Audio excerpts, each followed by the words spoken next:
Привет, я Визави, и в этом видео мы настроим твою игру максимально выгодно для тебя. Мы настроим CS так, как максимум может вывести твой компьютер. Я объясню самые важные настройки игры и расскажу, для чего они тебе нужны, чтобы ты мог разобраться в будущем, как и что можно будет изменить.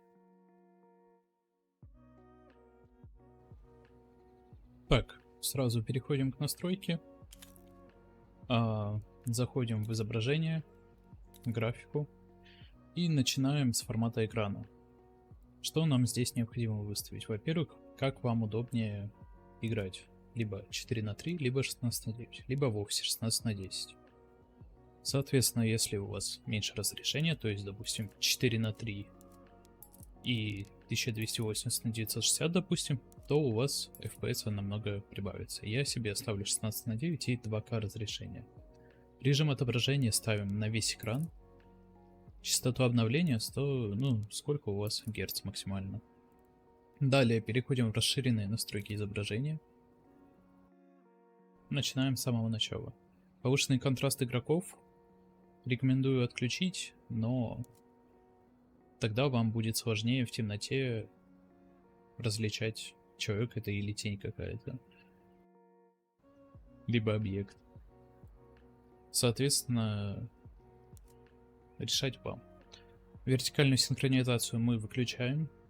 Шаблон настроек мы ставим пользовательский. Сглаживание я рекомендую поставить на 4х.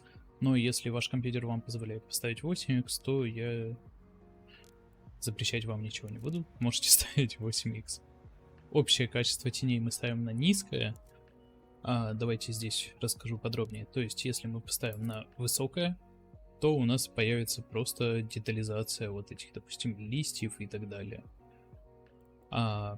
Если мы поставим на низкое либо среднее, то у нас эти текстуры будут просто размыты. Никаких лестниц и тому подобного не будет. Поэтому, я думаю, это не так критично. Далее, детализация моделей текстур мы ставим на низкое, потому что это не сильно ухудшает изображение, но при этом FPS прибавляет много. Детализацию шейдеров тоже рекомендую отключить. То есть это, опять же, влияет на тот же огонь, тени и так далее. Детализация частиц. Ее мы отключаем, от нее вообще никакого смысла нет. Глобальное затемнение выкол. Расширенный динамический диапазон мы ставим на производительность. FSR. Здесь тоже остановимся подробнее. Если мы поставим на производительность, то у нас появится противная зернистость. Вот мы можем ее увидеть. Нам оно не надо, поэтому мы выключаем. Также, если мы поставим на максимальное качество, то у нас все равно будет зернистость. Это не очень приятно глазу, поэтому мы отключаем. NVIDIA Reflex мы тоже отключаем.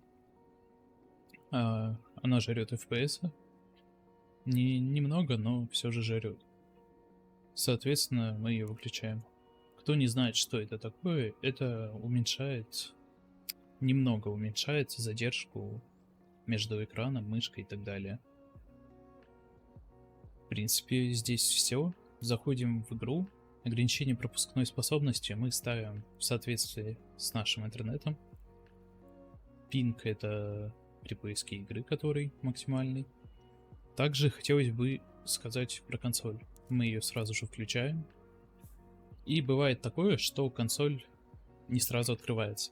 То есть для этого нам необходимо переключить раскладку на английскую, и тогда она будет включаться на ее. То есть разработчики не добавили просто русскую раскладку, как возможно. Поэтому, чтобы открыть консоль, переключаем язык.